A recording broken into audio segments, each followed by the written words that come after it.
నాతోటి భారతదేశపు ప్రజలు మరియు ఆంధ్రప్రదేశ్ ప్రజలందరికీ, పిరమిడ్ మాస్టర్లకు, సోదర సోదరీమణులకు అందరికీ తెలియచేయడమేమనగా, ప్రతి మనిషి తెలుసుకోవాల్సిన జీవిత సత్యాలు. 84 లక్షల జీవరాశుల తర్వాత వస్తుంది మానవ జన్మ. ఇంతటి గొప్ప మానవ జన్మ తీసుకొని ప్రతి మనిషి ఏమి సత్యము, ధర్మము, జ్ఞానం తెలుసుకోలేకుండా కేవలం మనిషి రూపంలో ఉన్న ఒక జంతువు లెక్క జీవిస్తున్నాడు. ఇవన్నీ మనిషిలో తెలుసుకోవాలి. మన భారతదేశంలో కానీ, ప్రపంచంలో కానీ అందరూ ఏం చేస్తున్నారు? ప్రధానమంత్రి నుంచి కూలి వరకు ఆలోచన చేయండి. సహృదయంతో ఆలోచన చేయండి. మీరేం చేస్తున్నారు? పొద్దున్నే లేయడం, వంట చేసుకోవడం, సంపాదించుకోవడం, తినడం, నిద్రపోవడం. ఇదే నా జీవితం, మానవ జీవితం. ఇంతకంటే ఈ జీవితంలో ఇంకేమీ లేదా? దీనికోసమే భూమి మీదకి వచ్చామా? ఆలోచన చేయండి. సహృదయంతో మీరు ఆలోచన చేయండి. 84 లక్షల జీవరాశుల తర్వాత వస్తుంది మానవ జన్మ. ఇంతటి గొప్ప జన్మ తీసుకొని నలుగురెంబడి పొద్దున్నే లేస్తున్నాను, నలుగురెంబడి తింటున్నాను, నలుగురెంబడి నిద్రపోతున్నాను, నలుగురెంబడి పెరిగి పెద్దగైనాను, వివాహం చేసుకున్నాను, పిల్లల్ని కన్నాను, ఆస్తులు సంపాదించాను, బిడ్డలకు పెళ్ళిళ్ళు చేశాను, మనవరాలకు పెళ్ళిళ్ళు చేశాను, మునిమనవరాలకు పెళ్లి చేశాను. తర్వాత నా భార్య చనిపోయింది, నా భర్త చనిపోయినాడు, నేను చనిపోయాను. అంటే భూమి మీదకొచ్చి మానవ జన్మ తీసుకొని మనం ఏం తెలుసుకున్నాం? ఇంతటి గొప్ప జన్మ తీసుకొని దీనికోసమే మనం ఉన్నామా? ఆలోచన చేయండి. సహోదయముతో ఆలోచన చేయండి. సోదరులారా, ప్రజల్లారా, సత్యాన్ని తెలుసుకోండి. సత్యం ఎప్పుడైతే సత్యం తెలుసుకుంటామో అప్పుడు మన జీవితము ధన్యమవుతుంది. అవి తెలుసుకోలేకపోతే మనిషి మానవ రూపంలో ఉన్న పశువుగా జీవిస్తాడు. మనుషులు 4 రకాల మనుషులు ఉన్నారు. మానవ రూపంలో ఉన్న రాక్షసుడు, మానవ రూపంలో ఉన్న పశువు, మానవ రూపంలో ఉన్న మానవుడు, మానవ రూపంలో ఉన్న దేవుడు. సో మాధవుడు. ఈ విధంగా మనుషులు 4 రకాల మనుషులు ఉన్నారు. సో ఈ మానవులు 4 రకాల మనుషులు ఎందుకున్నారు? అందరూ మనుషులే, కానీ మనుషులలో ఇన్ని రకాల మనుషులు ఉన్నారు. మనుష్య రూపంలో ఉన్న రాక్షసుడు, వీడు చూస్తామా సొంతం తల్లిదండ్రులను కానీ, భార్యను కానీ, ఆస్తి కోసం అన్నదమ్ములను కానీ, ఈ డబ్బు ఇస్తే ఎవరినైనా చంపే వీళ్ళనందరినీ కిరాయి హంతకులు, నక్సలైట్లు, వీళ్ళందరినీ మనం ఏం చెప్తాం? రాక్షసులుగా పిలుస్తాం. సొంతం జన్మనిచ్చిన జన్మనిచ్చిన తల్లిని తండ్రినే చంపుతున్నారు. ఈ కాలం జన్మనిచ్చిన తల్లిని ఆస్తి సరిగా పంచలేదని, ఆస్తి పేపర్లో మొన్న ఒక 6 నెలల క్రితం చూశాను. ఆస్తి తోటి అన్నదమ్ములకు ఎక్కువ ఇచ్చి నాకు తక్కువ ఇచ్చిందని చెప్పేసి ఒక వ్యక్తి తన సొంతం తల్లిదండ్రులను చంపడానికి కిరాయి హంతకులకు డబ్బులు ఇచ్చాడు.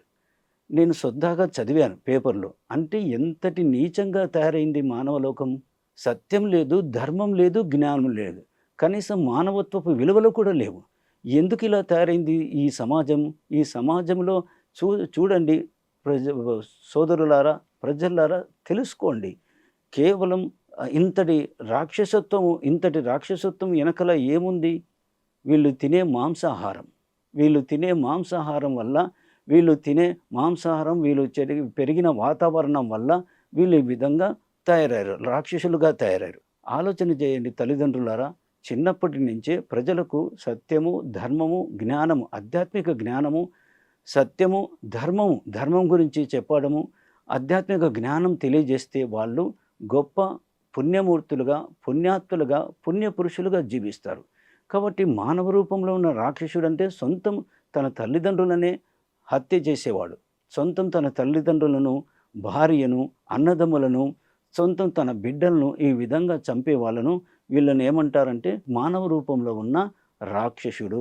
కాబట్టి దీని తర్వాత రెండవ వాళ్ళు మనిషి రూపంలో ఉన్న పశువు. ఒక కుక్క కానీ, పంది కానీ, పాము కానీ, గద్ద కానీ, పిల్లి కానీ, పులి కానీ, సింహం కానీ, నక్క కానీ, తోడేలు కానీ, తోటి జంతువులను వాళ్ళు రోజు చంపుకొని తింటాయి. కాబట్టి అవి జంతువులు అన్నాం, లేదా క్రూర మృగాలన్నాం. మరి మీరు కూడా తోటి జంతువులను చంపుకొని తిన్నప్పుడు మిమ్మల్ని ఏమని పిలిచాలి? కాబట్టి మై డియర్ ఫ్రెండ్స్, మీరు సహృదయంతో ఆలోచన చేయండి. భగవంతుడు సర్వాంతరాత్ముడు, భగవంతుడు సర్వజీవాంతరాత్ముడు, భగవంతుడు సర్వంతర్యామి. ఆ యొక్క మహాదేవుడు, ఆ యొక్క శ్రీమన్నారాయణుడు అంతటా, ప్రపంచమంతటా వ్యాపించి ఉన్నారు. అన్ని జీవరాశులలో ఉన్నారు.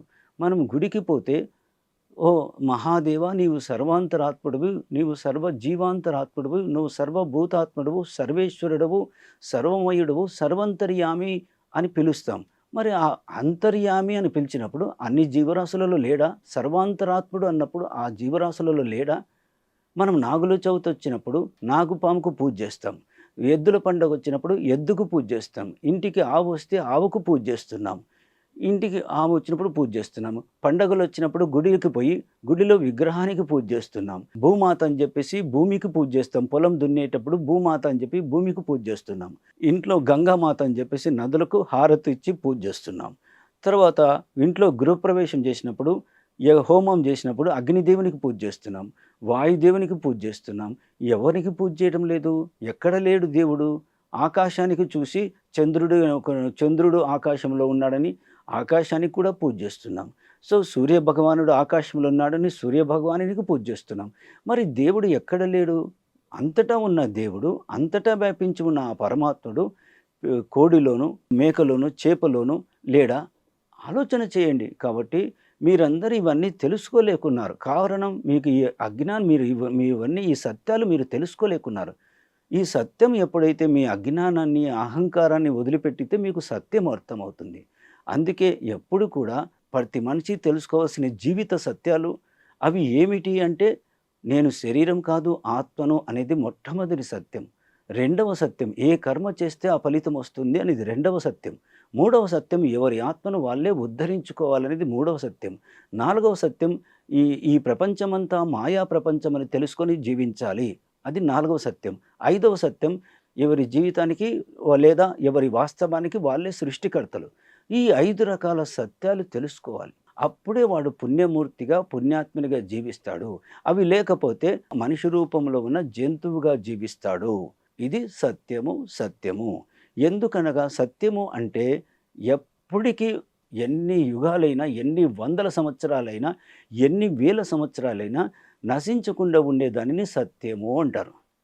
చూడండి ఎన్ని రాజ్యాలు పోయినాయి. బ్రిటిష్ రాజ్యం పోయింది, మన కృష్ణదేవరాయల రాజ్యం పోయింది, పాండవులు పోయారు, రాముల వారి రాజ్యం రామరాజ్యం పోయింది. ఎన్ని రాజ్యాలు పోయినా భూమాత మారిందా?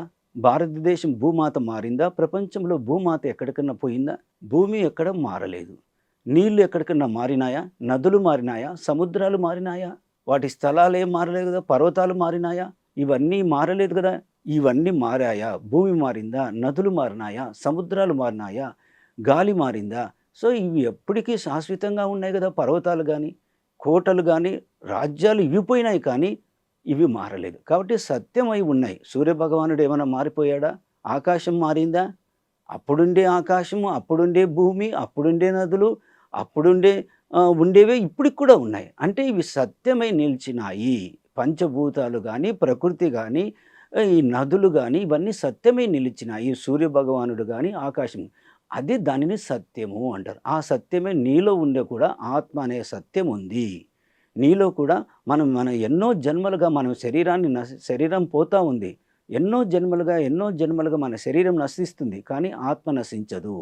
భగవద్గీతలో శ్రీకృష్ణ భగవానుడు ఏం చెప్పాడు? నైనం చిందంతి శస్త్రాన్ని నైనం దహతి పావక నచైనం క్లేదయంత్యాపో నశోషయతి మారుత అని భగవద్గీతలో శ్రీకృష్ణ భగవానుడు చక్కగా చెప్పాడు. నైనం చిందంతి శస్త్రాన్ని అంటే శస్త్రంతో ఛేదింపబడదు, అగ్నితో కాల్చివేయబడదు, నీటితో తడపబడదు, వాయువుతో ఆర్పివేయబడదు. సో ఈ విధంగా నీ లోపలున్న శరీరం నశిస్తుంది కానీ ఆత్మ నశించదని చెప్పేసి శ్రీకృష్ణ భగవానుడు చక్కగా చెప్పాడు మనకు. కాబట్టి మన లోపలున్న ఆ చైతన్య శక్తి స్వరూపం, దానినే ప్రాణము అంటాం, దానినే చైతన్య శక్తి స్వరూపం అంటాం, దానినే సంస్కృతంలో ఆత్మ అంటాం. ఇవన్నీ పర్యాయ పదాలు. కాబట్టి ఈ లోపలున్న ఆ చైతన్య శక్తి స్వరూపానికి మరణం ఉండదు. కాబట్టి నేను శరీరం కాదు ఆత్మను అనే సత్యాన్ని ప్రతి ఒక్కరూ తెలుసుకోవాలి. ఈ సత్యాన్ని ఎందుకు తెలుసుకోవాలంటే, ఆ సత్యం తెలుసుకోలేకపోతే నీవు ఒక మనుషు రూపంలో ఉన్న పశువు లెక్క జీవిస్తున్నావు. చూడండి, నలుగురెంబడి పుడుతున్నావు, నలుగురెంబడి పొద్దున్నే లేస్తున్నావు, నలుగురెంబడి తింటున్నావు, నలుగురెంబడి నిద్రపోతున్నావు, నలుగురెంబడి పెరిగి పెద్దగైనావు, పెళ్లి చేసుకున్నావు, వివాహం చేసుకున్నావు, పిల్లల్ని కన్నావు, ఆస్తులు సంపాదించావు, బిడ్డలకు పెళ్లి చేసావు, మనవరాళ్ళకి పెళ్లి చేసావు, ముని మనవరాలకు పెళ్లి చేసావు, ఆమె మరణించింది, నీ భార్య మరణించింది, నువ్వు మరణించినావు. మరి ఏం తెలుసుకున్నాం భూమి మీదకొచ్చి? ఈ మానవ జన్మ తీసుకొని మనం ఏం తెలుసుకున్నాం? ప్రధానమంత్రి నుంచి కూలి వరకు ప్రతి మనిషి చేసేది ఇదే. ఏం తెలుసుకున్నాం? ఒక జంతువు కూడా ఏం చేస్తుంది? పొద్దున్నే లేస్తుంది, ఆహారాన్ని సంపాదించుకుంటుంది, రాత్రి నిద్రపోతుంది, పెరిగి పెద్దగైతుంది, వసంత ఋతువు వస్తే సంభోగం చేస్తుంది, పిల్లల్ని కంటుంది, పిల్లల్ని కంటుంది, పెంచి పోషణ చేస్తుంది, మరణిస్తూ ఉంది. So what is the difference between human being and animal being? కాబట్టి నీకు ఏంటి ఇక్కడ ఏం తెలుసుకున్నాం మనము? అది ఒక జంతువు కూడా మనతో సమానంగా జీవిస్తూ ఉంది, మనతో సమానంగా అన్ని పనులు చేస్తున్నప్పుడు మనం మనిషిమి అని చెప్పుకుంటున్నావు. నేను మనిషిని, నేను గొప్పవని, నాకు బుద్ధి ఉంది, నాకు మనసు ఉంది అని చెప్పుకుంటున్నావు. మరి వాటికి నీకు ఏం తేడా ఉంది ఇక్కడ? కాబట్టి నీలో ఏమి జంతువుకు నీకు ఏమి తేడా లేదు. కాబట్టి నీవు కూడా మనిషి రూపంలో ఉన్న జంతువు లెక్క జీవిస్తున్నావు. కాబట్టి ఎప్పుడైతే ఆధ్యాత్మిక జ్ఞానం తెలుసుకుంటామో, ఎప్పుడైతే జ్ఞానం తెలుసుకొని మనం జీవిస్తామో అప్పుడు నీవు నీ జీవితం జ్ఞానం తెలుసుకుంటావో. సత్యము, ధర్మము, జ్ఞానం ఇవన్నీ తెలుసుకోలేకుండా జీవిస్తే మనిషి పశువుతో సమానమే. కాబట్టి ఏమిటి సత్యం? సత్యము తెలుసుకోవాలి, ధర్మం అంటే ఏందో తెలుసుకోవాలి, జ్ఞానం అంటే ఏందో తెలుసుకోవాలి. సత్యం అంటే ఇందాక చెప్పాను మీకు, ఎప్పటికీ నశించిన దానిని సత్యము అన్నారు. ఈ సత్యాలలో 5 రకాల సత్యాలు ఉన్నాయి. ధర్మో రక్షతి రక్షిత. ఎప్పుడైతే ధర్మాన్ని రక్షిస్తావో ఆ ధర్మం నిన్ను రక్షిస్తుంది. ధర్మాన్ని నువ్వు ఎప్పుడైతే రక్షిస్తావో ఆ ధర్మం నిన్ను రక్షిస్తుంది. కాబట్టి ధర్మో రక్షిత రక్షిత. 9 రకాల ధర్మాలు ఉన్నాయి. జ్ఞానం, మనిషి అంటే ఏమున్నాయి? శరీరము, మనస్సు, బుద్ధి, ప్రాణం. ఇవన్నీ తెలుసుకోవటమే జ్ఞానం. ఈ మనిషి గురించి అన్నీ తెలుసుకోవటమే జ్ఞానం. శరీరంలో పంచభూతాలు, పంచ జ్ఞానేంద్రియాలు, పంచ కర్మేంద్రియాలతో కూడిన దానిని శరీరము అన్నారు. ఈ మనస్సు ఎప్పుడు ఆలోచనలు చేసేది, ఎప్పుడు కామ, క్రోధ, అసూయ, ద్వేషాలతో ఉండేది మనస్సు. ఈ మనస్సులోనే భయాలు, అహంకారాలు, అశాంతి అన్నీ ఉంటాయి ఈ మనస్సు. కాబట్టి గతం గురించి, భవిష్యత్తు గురించి, వర్తమానం గురించి ఎప్పుడు ఆలోచనలు చేసేదే మనస్సు. ఈ మనస్సు తర్వాత ఉండేది బుద్ధి, చెడ్డ బుద్ధి, మంచి బుద్ధి. కాబట్టి బుద్ధులలో కూడా 2 రకాల బుద్ధులు ఉన్నాయి, చెడ్డ బుద్ధి, మంచి బుద్ధి. దీని తర్వాత ఉండేది జ్ఞానం, దీని తర్వాత ఉండేది ప్రాణం. మనిషి అన్నాక శరీరము, మనస్సు, బుద్ధి, ప్రాణం. ప్రాణం ఉంటే నిన్ను మనిషి అంటారు, ప్రాణం పోతే శవం అంటారు. దీని గురించి తెలుసుకోవటమే జ్ఞానం. అంటే ఇవన్నీ ఈ ప్రపంచంలో, ఈ మాయా ప్రపంచంలో ఇవన్నీ ఎవరు? ఈ తల్లి గర్భంలో నేను జన్మ తీసుకోకముందు ఎక్కడి నుంచి వచ్చాను? తల్లి గర్భంలో జన్మ తీసుకొని తర్వాత నేను పెరిగి పెద్దగై ఎక్కడికి వెళ్తున్నాను? నా లోపల ఏమున్నాయి? నా మనసు లోపల ఏముంది? బుద్ధి అంటే ఏంది? తోటి మనుషులు ఉన్నారు, తోటి జంతువులు ఉన్నారు. ఇదంతా ఈ ప్రపంచమంతా ఏంటి? ఈ పంచభూతాలంటే ఏంటి? ప్రకృతి అంటే ఏంటి? ఇవన్నీ తెలుసుకోవటమే జ్ఞానం. ఇవన్నీ ఏమి తెలుసుకోలేకుండా జీవిస్తే అజ్ఞానంతో జీవించేవాడిని అందుకే పశువు అన్నారు. ఇవన్నీ తెలుసుకోవాలి. ఇవన్నీ తెలుసుకోలేకపోతే జీవితం దండగా. కాబట్టి నేను శరీరం కాదు, ఆత్మను.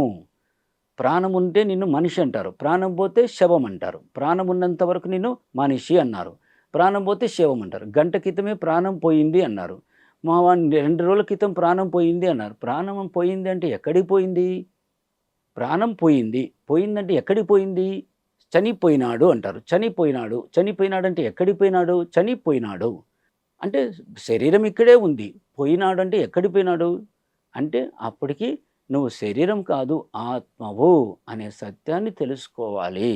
కాబట్టి అందుకే మమాత్మ సర్వాంతరాత్మ, మమాత్మ సర్వజీవాంతరాత్మ, మమాత్మ సర్వభూతాత్మ. ఏ ప్రాణమైతే నీలో ఉందో అదే ప్రాణం అన్ని జీవరాశులలో ఉంది. నీ ప్రాణం మీద నీకెంత తీపి ఉంటుందో వాటికి కూడా అదే తీపి ఉంటుంది. అందుకే మాంసాహారం పాపాహారము, మాంసాహారం విషాహారము, జీవహింస మహాపాపము. ఈ సత్యాన్ని తెలుసుకోండి. నేను శరీరం కాదు, ఆత్మను అనే సత్యాన్ని ఎప్పుడైతే తెలుసుకుంటావో, ఆ సత్యంతో నువ్వు ఎప్పుడైతే జీవిస్తావో అప్పుడు నువ్వు జ్ఞానిగా ఎదుగుతావు. ఇంకొక సత్యం, ఏ కర్మ చేస్తే ఆ ఫలితం వస్తుంది. అంటే ఏ విత్తనం నాటితే ఏ చెట్టు వస్తున్నది ఎంత సత్యమో, ఏ కర్మ చేస్తే ఆ ఫలితం వస్తున్నది అదే సత్యము. కాబట్టి మనం మన తల్లిదండ్రులను ప్రేమించాలి, మన తల్లిదండ్రులను గౌరవించాలి, అందరినీ ప్రేమించాలి, మంచి పనులే చెయ్యాలి, చెడ్డ పనులు చేయరాదు. కర్మ అంటే పని. విశ్వ కళ్యాణానికి సంబంధించిన, ధర్మానికి సంబంధించిన మంచి పనులు మాత్రమే చేయాలి. అందరినీ ప్రేమించడం, అందరిని గౌరవించడం, తోటి జంతువులను కూడా గౌరవిస్తూ, అయ్యో! నీకు చాతనైనంత వరకు నువ్వు సంపాదించిన డబ్బులో 10 పైసలు దానం చేయడం నేర్చుకోవాలి. 10 పైసలు దానం ఎప్పుడైతే చేస్తామో, ఆ కర్మ సిద్ధాంతం ప్రకారం మనకు మంచి జరుగుతుంది. మంచి పనులు ఎప్పుడైతే చేస్తూ పోతామో, మనకు భవిష్యత్తు మంచిదుంటుంది. మనం కూడా ఉన్నత స్థాయికి ఎదుగుతాము. అది రెండవ సత్యము. మూడవ సత్యం, ఎవరి జీవితాన్ని వాళ్ళే ఉద్ధరించుకోవాలి. ఒక మనిషికి ఆకలైంది, లేదా మా చెల్లెలికి కానీ, మా తమ్ముడికి ఆకలైంది. అతని ఆకలిని నేను తింటే అతని ఆకలి తీరుతుందా? తీరదు కదా! అంటే ఎవరి ఆకలిని తీర్చుకోవాలంటే ఏం చేయాలి? వాళ్ళే అన్నం తీసుకోవాలి. వాళ్ళే భోజనం చేసినప్పుడు వాళ్ళు ఆకలి తీరుతుంది. అట్లే మీ ఆత్మను మీరే ఉద్ధరించుకోవాలండి. ఎలా ఉద్ధరిస్తారు? మీ ఆత్మను మీరే ఉద్ధరించుకోవాలి. ఇప్పుడు ఒక వ్యక్తికి క్యాన్సర్ రోగం వచ్చింది. ఒక వ్యక్తికి షుగర్ రోగం వచ్చింది. బీపీ వచ్చింది. ఆ వ్యక్తికొచ్చిన కర్మను భార్య పంచుకుంటుందా? తండ్రి పంచుకుంటాడా? తల్లి పంచుకుంటుందా? కుమారుడు పంచుకుంటాడా? పోనీ చెల్లెలు పంచుకుంటుందా? అన్నదమ్ములు పంచుకుంటారా? ఎవరు పంచుకోరు కదా! అతను చేసిన కర్మను అతడే అనుభవించాలి. కాబట్టి మై డియర్ ఫ్రెండ్స్, తెలుసుకోండి. మీ ఆత్మను మీరే ఉద్ధరించుకోవాలి. మీ జన్మను మీరే ఉద్ధరించుకోవాలి. ఎలా ఉద్ధరించుకుంటారు? ధ్యానం చేసి, సజ్జన సాంగత్యాల వల్ల, ధ్యానము, సజ్జన సాంగత్యము, దానముల వల్ల మీ ఆత్మను మీరు ఉద్ధరించుకుంటారు. దానములలో కల్లా గొప్ప దానం జ్ఞానదానము. అట్లే ధర్మముల కల్లా గొప్ప ధర్మం అహింసా ధర్మము. అట్లే జ్ఞానములలో కల్లా గొప్ప జ్ఞానం ఆత్మజ్ఞానము. కాబట్టి మై డియర్ ఫ్రెండ్స్, మన ఆత్మను మనమే ఉద్ధరించుకోవాలి. ఇప్పుడు వాల్మీకి మహర్షి ఉన్నాడు. వాల్మీకి మహర్షి అడవిలో రామాయణాన్ని రచించకముందు అతని పేరు రత్నాకరుడు. అతని అడవిలో పక్షులను, జంతువులను చంపి, తర్వాత దొంగతనాలు, దోపిడీలు చేసుకుంటూ జీవించేవాడు. అటువంటి వాడికి నారద మహర్షి ద్వారా జ్ఞానం జరిగి అతను రామాయణాన్ని రచించాడు. అతనికి రామానామం అని చెప్పడానికి కూడా రాదు.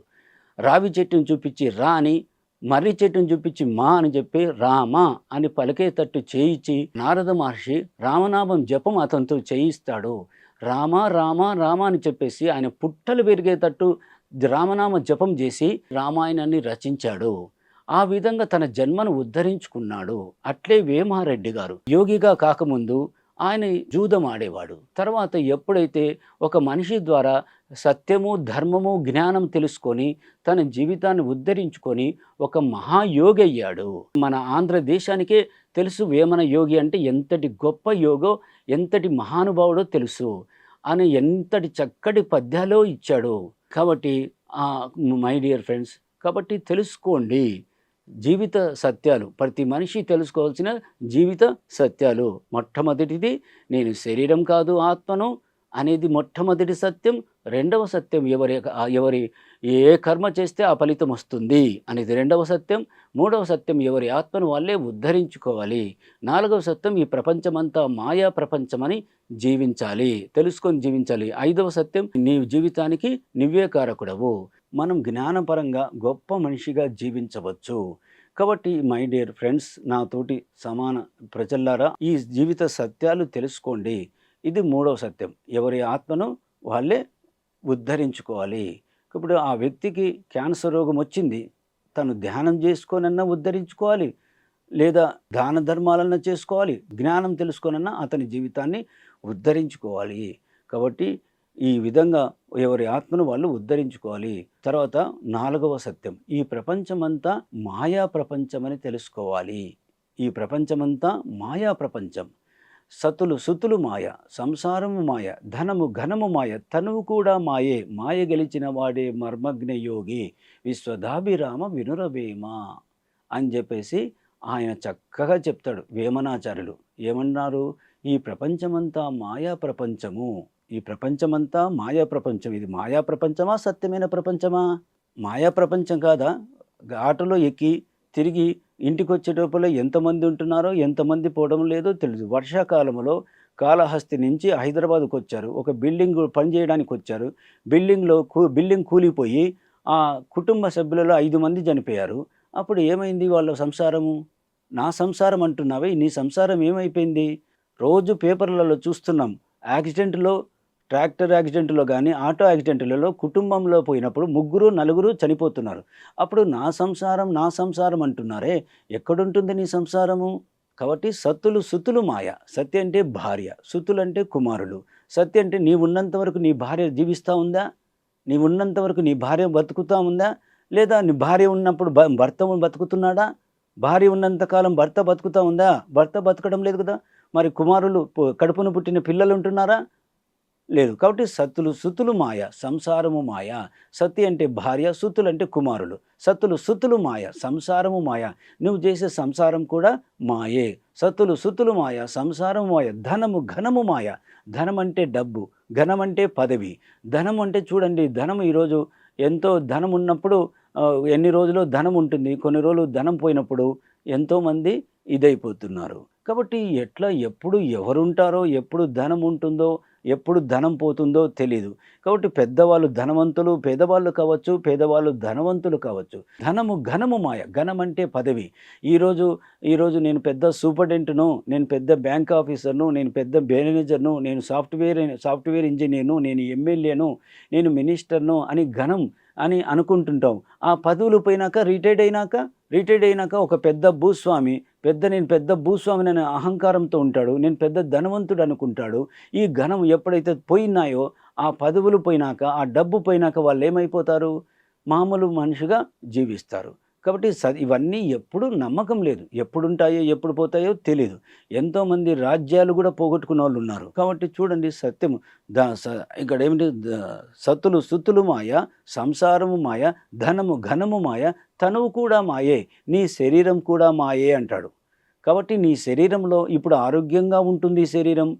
వారం, 10 రోజుల తర్వాత ఈ శరీరంలో ఎన్నో అనారోగ్యం వస్తుంది.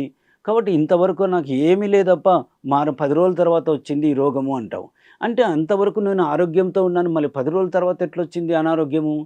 అంతవరకు 50 సంవత్సరాలు, 30 సంవత్సరాలు ఆరోగ్యంగా ఉంటాడు. 50 సంవత్సరాల తర్వాత అన్నీ అనారోగ్యాలొస్తున్నాయి. అప్పుడు ఎందుకొస్తున్నాయి మరి? అదే 35 సంవత్సరాల వరకు ఆరోగ్యంగా ఉండే మనిషికి ఆ తర్వాత ఎందుకొస్తుంది? అంటే తనువు కూడా మాయే.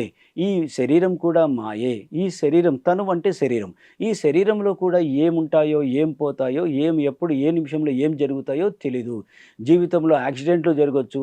కాలు చేతులు పోయి యాక్సిడెంట్ అయ్యి కాలు చేతులు పోవచ్చు. కాబట్టి ఎప్పుడుంటాయో, ఎప్పుడు ఏమి జరుగుతుంటాయో తెలీదు. తనువు కూడా మాయే. మాయ గెలిచిన వాడే మర్మజ్ఞ యోగి.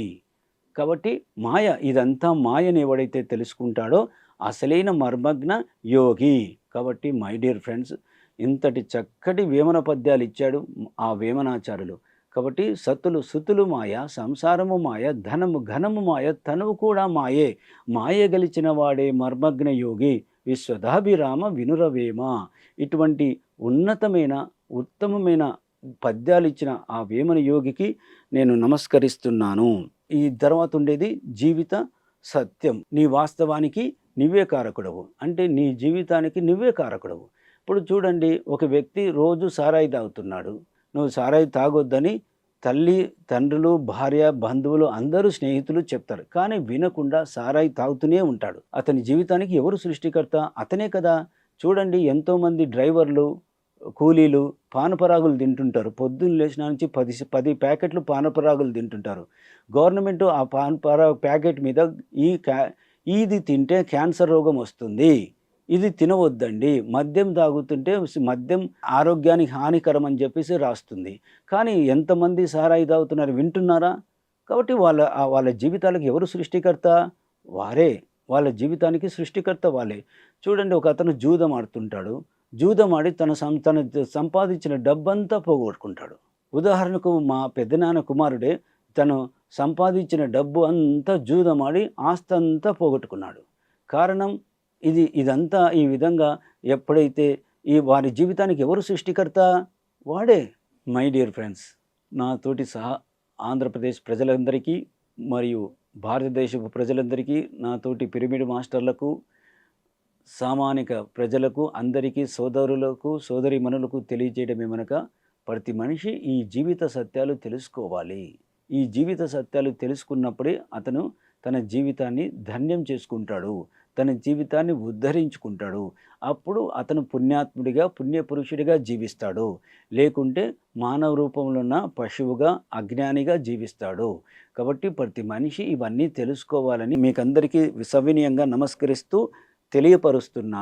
తెలియజేస్తున్నాను. మీరందరూ ఈ విషయం తెలుసుకొని మీ జీవితాలను ఉద్ధరించుకొని మీరు గొప్పగా నేను ఏ విధంగా అయితే ధ్యానం చేసి మా గురువైన సుభాష్ పత్రి గారి ద్వారా ఎన్నో సజ్జన సాంగత్యాలు, వారు చెప్పిన పత్రిజీ సందేశాలు, ముక్తి మార్గము, భజగోవింద శ్లోకాలు, వేమన పద్యాలు, అన్నమయ్య గారి నానాటి బ్రతుకు, తర్వాత ఆత్మజ్ఞానము, ఇవన్నీ వారు చెప్పిన ఎన్నో సబ్జెక్టులు అన్నీ విని ఆ సజ్జన సంగత్యం చేసుకొని నేను ఎంతోమంది మాస్టర్ల ద్వారా సజ్జన సంగత్యం చేసి ఎన్నో పుస్తకాలు చదివి తెలుసుకున్న జ్ఞానాన్ని మీకు తెలియజేస్తున్నాను.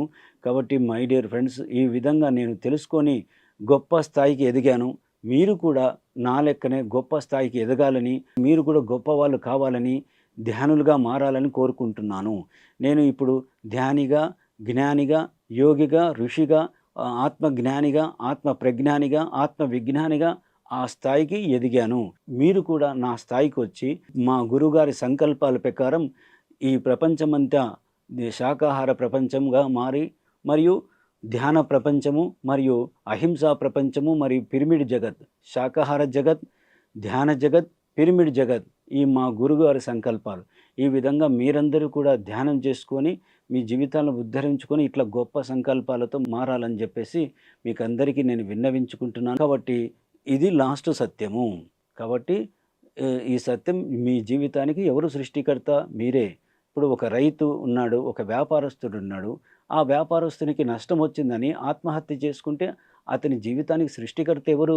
ఒక రైతు ఉన్నాడు, పంటలు 5 సంవత్సరాల నుంచి పంటలు పండలేదు, పంటలలో నష్టం వచ్చిందని ఆత్మహత్య చేసుకుంటే అతని జీవితానికి సృష్టికర్త ఎవరు?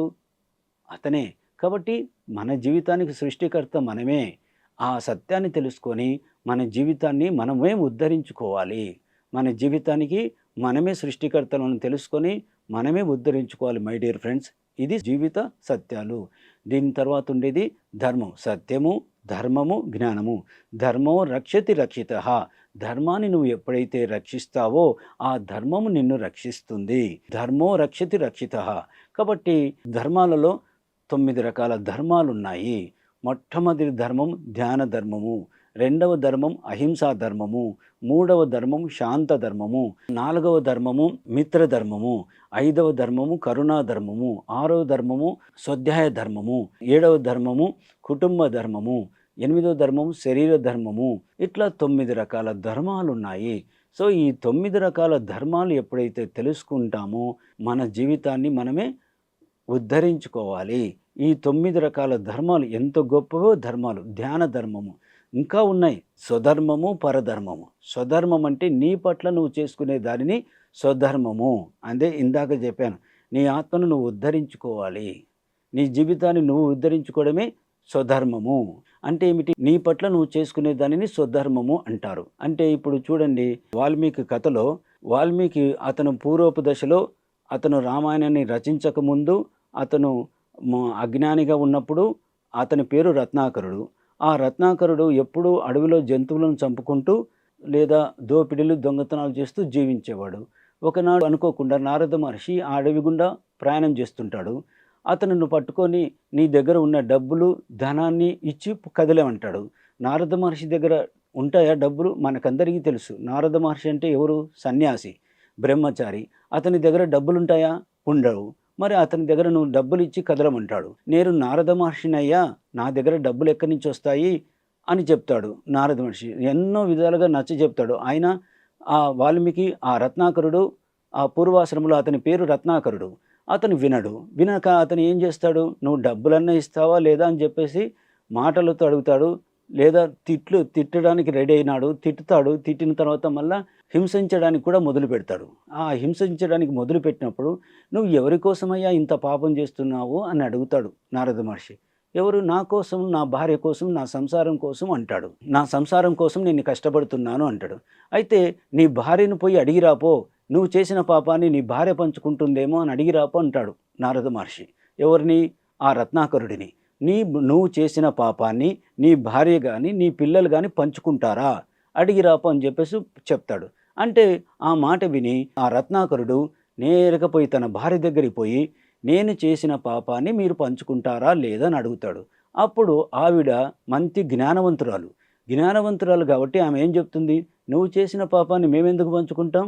నువ్వు తెచ్చిన డబ్బులు, నువ్వు తెచ్చిన ధనాన్ని మేము పంచుకొని నేను, నా బిడ్డలు అందరం తింటాం.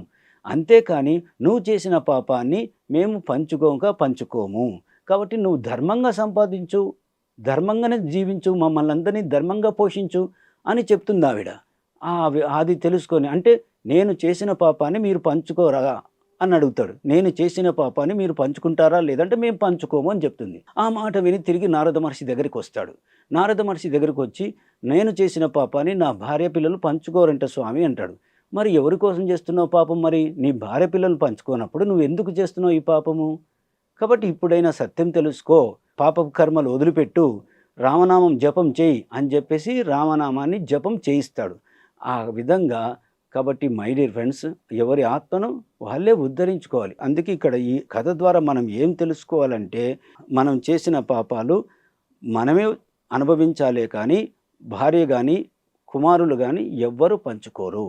కాబట్టి ధర్మో రక్షతి రక్షిత, ఈ ధర్మాన్ని రక్షించాలి. ధర్మంలో మొట్టమొదటి ధర్మం స్వధర్మము. ఆ స్వధర్మం అంటే నీ పట్ల నువ్వు చేసుకునే దానిని స్వధర్మము అంటారు.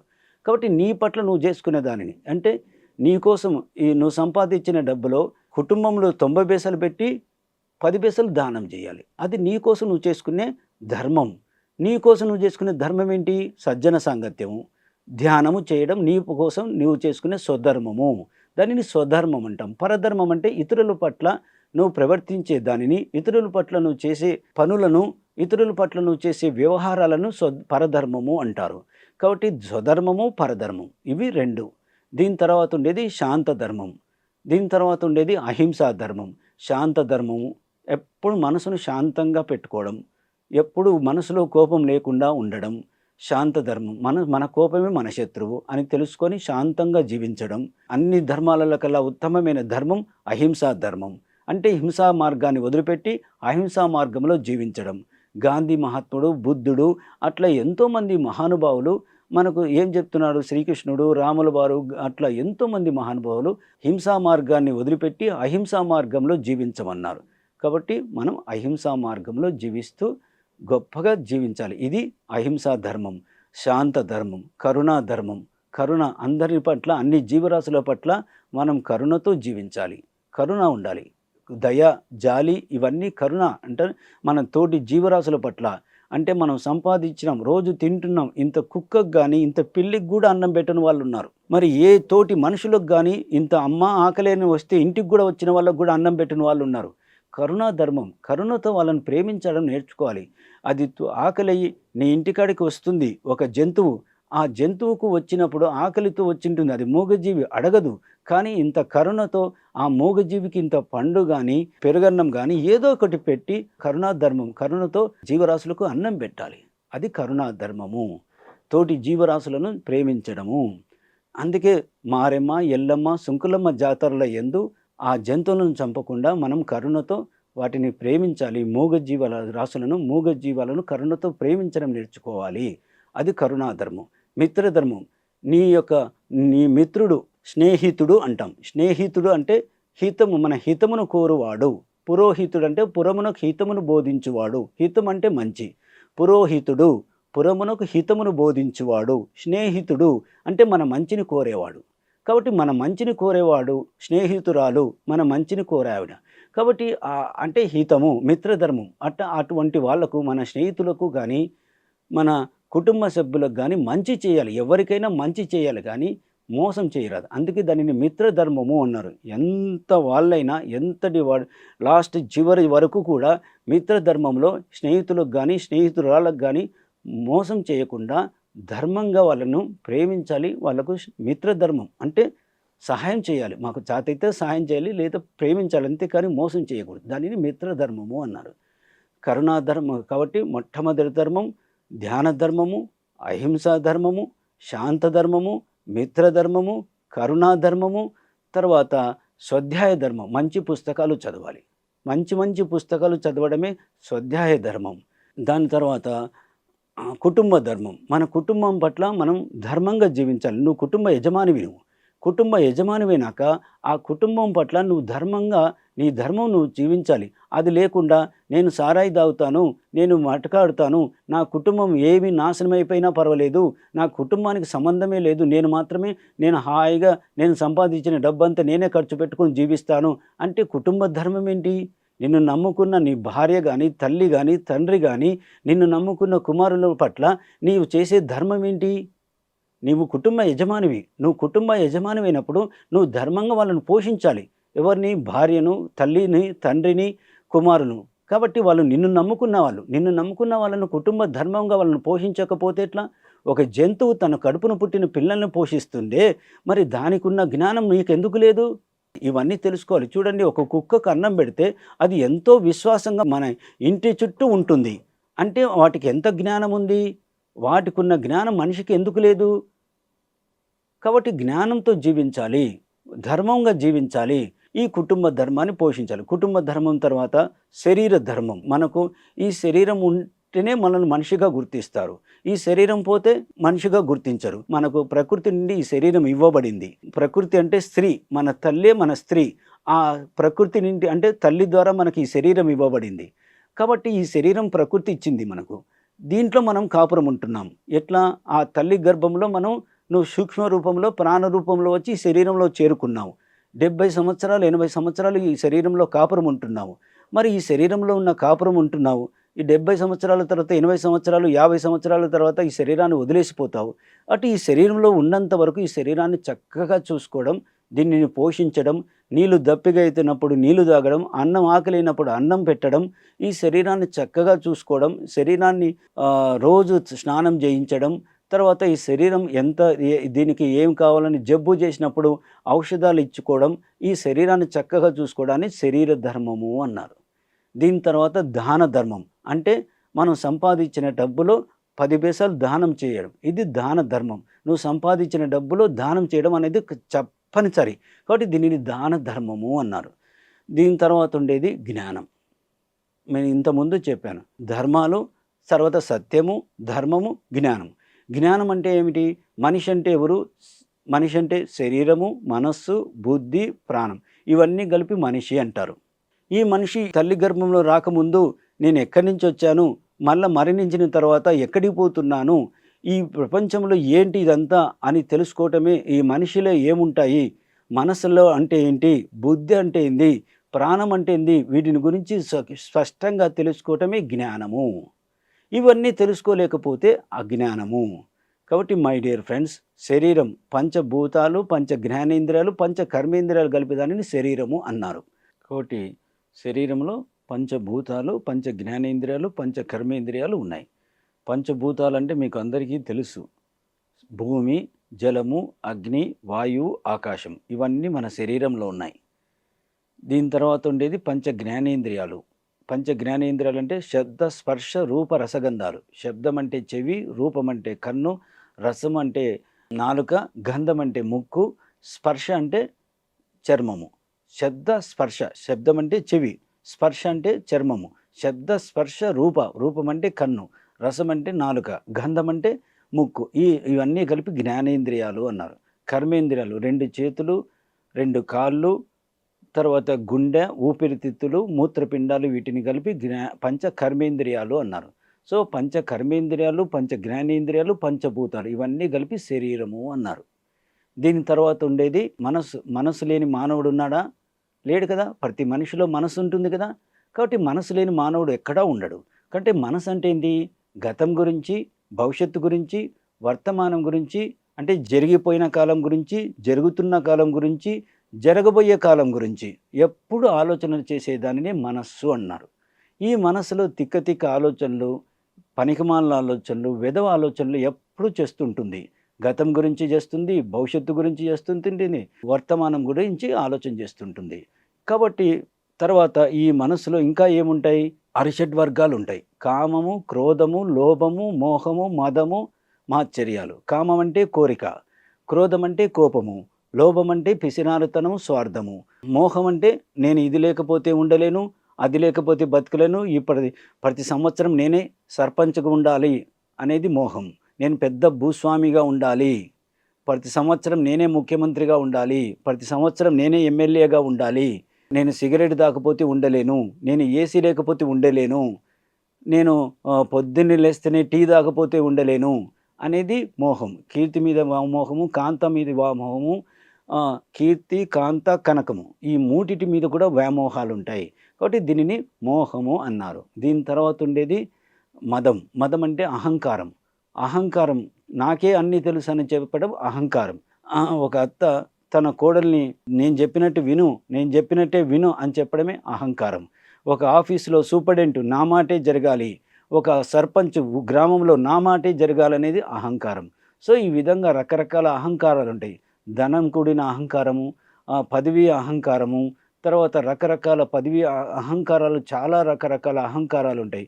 నేను పెద్ద భూస్వామిని, నేను ఎమ్మెల్యేను, నేను సూపరింటెండెంట్‌ను, నేను బ్యాంక్ ఆఫీసర్‌ను, నేను బ్యాంక్ మేనేజర్‌నని, రకరకాల డాక్టర్‌ను, లాయర్‌ను అని చెప్పేసి రకరకాల అహంకారాలుంటాయి. సో, ఈ అహంకారం. దీని తర్వాత ఉండేది మాత్సర్యాలు అంటే అసూయ, ద్వేషాలు. పక్కింటివాడు గాని, తోడి కోడలు గాని, తమ్ముడు గాని బాగుపడితే ఓర్చలేడు. అంటే అతను చూసి సంతోషించాలి కానీ అసూయ పడటం ఏంటి? తమ్ముడు గాని, తోటి కోడలు గాని, ఆడబిడ్డ గాని, లేదా తోటి పక్కింటి వాడు గాని, పక్క పొలం వాడు గాని, లేదా పక్క విద్యార్థి గాని, వాడు బాగుపడితే నువ్వు ఓర్చలేకున్నావంటే నీలో ఎంత అసూయ ఉంది? అతను బాగా ఉన్నత స్థాయికి ఎదిగినప్పుడు సంతోషించాలి గానీ, నువ్వు అసూయ పడితే ఏం లాభము? కాబట్టి ఈ ఈ అసూయ అనేది మానుకోవాలి. తర్వాత ద్వేషము.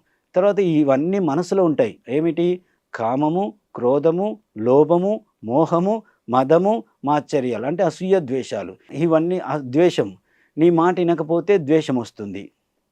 కోపమొస్తుంది. కోపం తర్వాత ద్వేషం కింద మారుతుంది. ఎవరైనా నీ మాట ఇనకపోతే నీ కొడుకు గానీ, మీ ఇంట్లో కొడుకు గానీ, భార్య గానీ, బిడ్డలు గానీ అతని మాట ఇనకపోతే అతని పట్ల కుటుంబ యజమానికి కొడుకు పట్ల ద్వేషమొస్తుంది. బిడ్డ పట్ల ద్వేషమొస్తుంది. భార్య పట్ల ద్వేషమొస్తుంది. ఎందుకు? ఆ ద్వేషం ఉండరాదు. ద్వేషం ఎప్పుడైతే ఉంటే నీ మాట ఇనకపోయినంత మాత్రాన ద్వేషాన్ని పెంచుకుంటే ఎట్లవుతుంది? ఆవేశమొస్తుంది. ఆవేశం కోపంగా మారి తర్వాత ద్వేషం కింద వస్తుంది. ఒక సర్పంచ్ అంటాడు, "ఈ ఊరిలో నా మాటే జరగాలి" అంటాడు. ఆ మాట అతని మాట జరగకుండా అతనికి వ్యతిరేకంగా ఎవరైనా మాట్లాడిననుకో అతని పట్ల ద్వేషాన్ని పెంచుకుంటాడు. కాబట్టి ద్వేషం ఉండరాదు. మై డియర్ ఫ్రెండ్స్, ఈ ద్వేషం అని ఉండరాదు. ఒక తండ్రి ఉన్నాడు. కొడుకుకు చెప్పింటాడు. అతను తన మాట ఇనకపోవచ్చు. ఇననంత మాత్రాన ద్వేషం పెంచుకుంటే ఎట్లా? ఒక వ్యక్తి తన బిడ్డ తన మాట ఇనకుండా ఆమె ప్రేమించిన వ్యక్తితోనే ఎప్పుడు సెల్ ఫోన్ మాట్లాడుతున్నందుకు అతను ప్రేమించే బిడ్డ పట్ల ద్వేషం పెంచుకొని గొంతునే కోశాడు. అంటే ఎంత ద్వేషం ఉంది అక్కడ. కాబట్టి ఇవన్నీ తెలుసుకోండి మై డియర్ ఫ్రెండ్స్. ద్వేషాన్ని పెంచుకోరాదు. వాళ్ళిష్టం. మనం కడుపులో కన్నాం. కన్న తర్వాత పోషించినాం. వాళ్ళకు చెప్పినాం. చెప్పడం మన ధర్మం. వినకపోతే వాడి కర్మం. అంతే. ద్వేషం అనేది పెంచుకోరాదు. కాబట్టి సత్యము, ధర్మము, జ్ఞానం ఇవన్నీ తెలుసుకోవటమే. మనలో ఇంకా ఈ మనసులో ఏముంటాయి? అసహనము, అశాంతి, భయాలు, కామ, క్రోధ, అరిషడ్వర్గాలు ఉంటాయి. కాబట్టి ఈ మనసులో ఇవన్నీ ఉంటాయి. అందుకే వేమన గారు చెప్తారు, మనసులోని ముక్తి మరి ఒక చోట వెదుకువాడు వెర్రివాడు, గొర్రె జంక పెట్టి గొల్ల వెదుకు రీతి విశ్వదాభిరామ వినురవేమ. మనసులోని ముక్తి మరి ఒక చోట వెదుకువాడు వెర్రివాడు. మనసులోనే ముక్తి. ఆ మనసులో ముక్తి అంటే విడుదల. ఎటువంటి విడుదల? ఈ అరిషడ్వర్గాల నుంచి, భయాల నుంచి, అశాంతి నుంచి, అసహనం నుంచి విడుదలై మనసులోని ముక్తి మరి ఒక చోట వెదుకువాడు వెర్రివాడు. ఈ మనసులో ఎక్కడో కాశీకి పోతే వస్తుంది, హిమాలయాలకు పోతే వస్తుంది, శ్రీశైలం పోతే వస్తుంది, తిరుపతి పోతే పుణ్యం వస్తుంది, అక్కడికి పోతే మారుతుంది, ఇక్కడికి పోతే మనకు మనశ్శాంతి వస్తుంది అంటే ఎక్కడ రాదు మనశ్శాంతి. నీ మనస్సులోనే ఉంది. అన్నిటికి మూలం నీ మనస్సే. మనసులోనే శాంతాన్ని పెట్టుకో అని చెప్పేసి చెప్తాడు. మనసులోని ముక్తి మరి ఒక చోట వెదుకువాడు వెర్రివాడు, గొర్రె జంక పెట్టి గొల్ల వెదుకు రీతి. గొల్లవాడు గొర్రెను జంక పెట్టుకొని ఊరంతా తిరిగినాడంట. నా గొర్రెపిల్ల ఎక్కడ పోయింది, నా గొర్రెపిల్ల ఎక్కడ పోయింది. అదే రీతిన మన మనసును శాంతపరుచుకొని అరిషడ్వర్గాల నుంచి విముక్తి ఎవడైతే పొందుతాడో అప్పుడు వాడు గొప్ప జీవన్ముక్తి పొందుతాడు. జీవించుండగానే ముక్తిని పొందుతాడు. దాన్ని జీవన్ముక్తి అంటారు. కాబట్టి మై డియర్ ఫ్రెండ్స్, సత్యము, ధర్మము, జ్ఞానం. తర్వాత ఉండేది బుద్ధి. బుద్ధి చెడ్డ బుద్ధి, మంచి బుద్ధి. అందుకే చెప్తారు, వాడు బుద్ధి అంతా చెడ్డ బుద్ధి ఉందిరా, వాని సహవాసం పడితే నీ సంసారం అంతా గుల్ల చేస్తాడురా అని పెద్దోళ్ళు చెప్తారు. కాబట్టి వానితో సహవాసం చెయ్యొద్దురా, వాని సహవాసం చేస్తే నీ బుద్ధి అంతా చెడ్డ బుద్ధి, నీ సంసారం అంతా గుల్ల చేస్తాడంట. కాబట్టి బుద్ధి ఇక్కడ చెడ్డ బుద్ధి ఉంది. కాబట్టి చూడండి, ఒకడు రోజు సారాయి తాగుతుంటాడు, వాడు ఎంత చెప్పినా వినడు. తల్లిదండ్రులు చెప్పినా, కొడుకు చెప్పినా, భార్య చెప్పినా, తమ్ముళ్ళు చెప్పినా, బిడ్డలు చెప్పినా కూడా వినడు. అంటే వాని బుద్ధి ఎటువంటి బుద్ధి? వాని అహంకారం, వాని బుద్ధి ఎటువంటిది? చెడ్డ బుద్ధి. అట్లే రోజు మటక ఆడుతుంటాడు. మటక ఆడుతున్నప్పుడు మటక ఆడొద్దప్పా అని చెప్తాము. మటక ఆడితే నీ సంసారంలో జీవితం నాశనమవుతుంది. అయినా ఎవరి మాటలు వినకుండా మటక ఆడతాడు. తర్వాత ఎట్లో రకరకాలుగా ఈ బుద్ధి చెడ్డ బుద్ధి ఉంటుంది. కాబట్టి ఆ బుద్ధిని సజ్జన సాంగత్యం వల్ల సంస్కరించుకోవాలి కానీ, కాబట్టి బుద్ధిని చెడ్డ బుద్ధి. కాబట్టి బుద్ధిలో 2 రకాలు, చెడ్డ బుద్ధి, మంచి బుద్ధి. కాబట్టి ఇది మనం జ్ఞానంతో మన బుద్ధిని సంస్కరించుకోవాలి. మన బుద్ధిని వికసింపజేసుకోవాలి.